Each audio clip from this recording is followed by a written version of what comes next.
HRTC में 11,000 serving employ है और 8 या 10,000 के बीच पेंशनर है। आज 14 तारीख होने को आई, आज तक हमें न सैलरी ना पेंशन मिली है। ये सैलरी हमेशा 17-18 तारीख को ही मिलती है। एक तारीख को मिलती है नहीं, हाँ तो खुद कह रहे तो 14 तारीख को मिली, आज कल में मिल जाएगी। जरूर ये बात उठी थी कि जो हिमाचल रोड ट्रांसपोर्ट कॉरपोरेशन के कर्मचारी हैं उनको जो है इस महीने की सैलरी नहीं मिली थी, लेकिन अमूमन ये 10 तारीख तक मिल जाया करती थी। इस बार इसमें मुझे लगता है 2-3 दिन की देरी हुई है।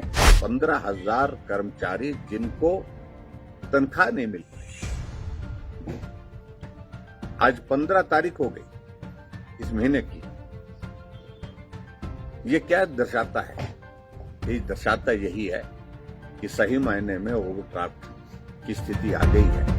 कर्मचारियों की सैलरी लेट होने का मुद्दा उठा और बुधवार यानी कि 14 तारीख को ये सब बयानबाजी हुई जो आपने अभी सुनी। तो बुधवार की ही शाम सीएम सुखविंदर सिंह के ऑफिशियल ट्विटर हैंडल पर एक ट्वीट हुआ जिसमें लिखा कि शेड्यूल के हिसाब से सभी कर्मचारियों को समय पर वेतन मिल रहा है, लेकिन दिल्ली से हिमाचल को बदनाम करने का अभियान चलाया जा रहा है। एक तरफ कर्मचारी कह रहे हैं कि सैलरी लेट है तो दूसरी तरफ सीएम और उनके मीडिया सलाहकार दोनों वेतन मिलने की 2 अलग-अलग तारीख बता रहे हैं। खैर, पहले कर्मचारियों से सुनिए, फिर सीएम और उनके मीडिया सलाहकार के बयान पर आते हैं। एचआरटीसी में 11,000 सर्विंग एम्प्लॉय है और 8 या 10,000 के बीच पेंशनर है। आज 14 तारीख होने को आई, आज तक हमें न सैलरी ना पेंशन मिली है। बड़े दुख के साथ कहना चाहता हूं कि 18/5 को हमारी हिमाचल पथ परिवहन निगम ड्राइवर्स यूनियन की मीटिंग माननीय डिप्टी सीएम महोदय जी से और सीएम महोदय जी से हुई थी। उन्होंने माना था कि आपको सैलरी और पेंशन जो है 7 तारीख दे दी जाएगी, लेकिन 7 तारीख के बाद आज 14 तारीख होगी, लेकिन सैलरी का कोई नया निशान नहीं है। बड़े दुख के साथ कहना चाहता हूँ, निगम का कर्मचारी बहुत दुखी है, चाहे वो सर्विंग एम्प्लॉय हो चाहे वो रिटायर हो, क्योंकि कर्मचारियों का जो अपना जीवन यापन करना जो बहुत मुश्किल हो गया है। किसी ने कमरे का रेंट देना है, किसी ने बच्चों की फीस देनी है, किसी ने किस्तें देनी है। आज तक सैलरी का ना मिल। उधर सैलरी देने की तारीख पर सीएम और उनके मीडिया सलाहकार की अलग-अलग राय है। सीएम के मीडिया सलाहकार जहां इसे सैलरी की तारीख 10 बता रहे हैं, वहीं सीएम पहले 17 कह रहे थे और बाद में 14, लेकिन जून की 15 तारीख तक भी ये सैलरी नहीं मिल पाई है।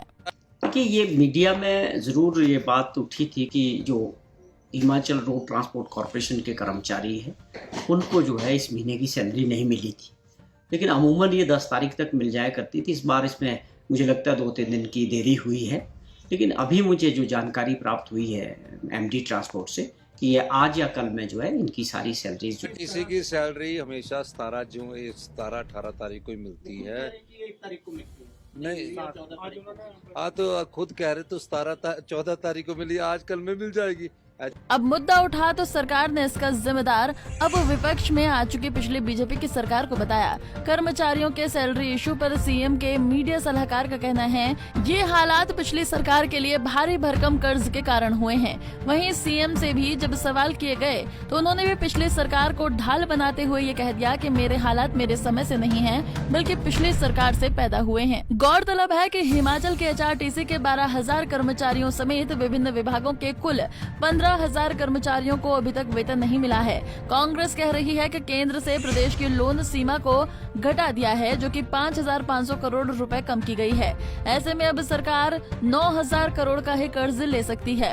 कांग्रेस जहां अपनी गारंटियों को पूरा करने में बजट का रोना रो रही है, तो वहीं अनुराग ठाकुर का कहना है कि प्रदेश के लोन में कोई कटौती नहीं की गई। उन्होंने कहा कि कोरोना काल में जो लोन की सीमा को प्रदेश के लिए बढ़ाया गया था उसे ही कम किया गया है। देखिए, FRBM एक्ट किसी एक राज्य के लिए नहीं, पूरे देश के लिए, और उसमें छूट 3% से बढ़ाकर 3.3% तक करने का भी और आगे बढ़ाने का काम भी कोविड के समय हुआ था कि सरकारें और पैसा खर्च कर सकें, लेकिन फाइनेंशियल क्षेत्र में फिजिकल डेफिसिट को अंडर कंट्रोल रखना हर सरकार की जिम्मेदारी है। आप किसी भी राज्य को कर्जे में नहीं डुबा सकते, इसलिए सभी राज्यों को उसका पालन करना चाहिए। ये देश और राज्यों के हित में है। बता दें कि हिमाचल की ट्रेजरी 1000 करोड़ रुपए के ओवरड्राफ्ट पर चल रही है। हालांकि सरकार ने 800 करोड़ का लोन अप्लाई कर दिया है, लिहाजा नेता प्रतिपक्ष जयराम ठाकुर भी जमकर सरकार पर बरसे हैं। उन्होंने कहा है कि हिमाचल में ओवरड्राफ्ट की स्थिति आ गई है, जिसका मतलब है कि ट्रेजेडी बंद हो जाएगी और जिससे न तो किसी तरह का भुगतान होगा और न ही कर्मचारियों को सैलरी मिलेगी और न ही पेंशन। और अभी हाल ही में जो परिस्थिति हमारे सामने आई है कि हिमाचल प्रदेश में लगभग 15,000 कर्मचारी जिनको तनख्वाह नहीं मिल पाई है। आज 15 तारीख हो गई इस महीने की। ये क्या दर्शाता है?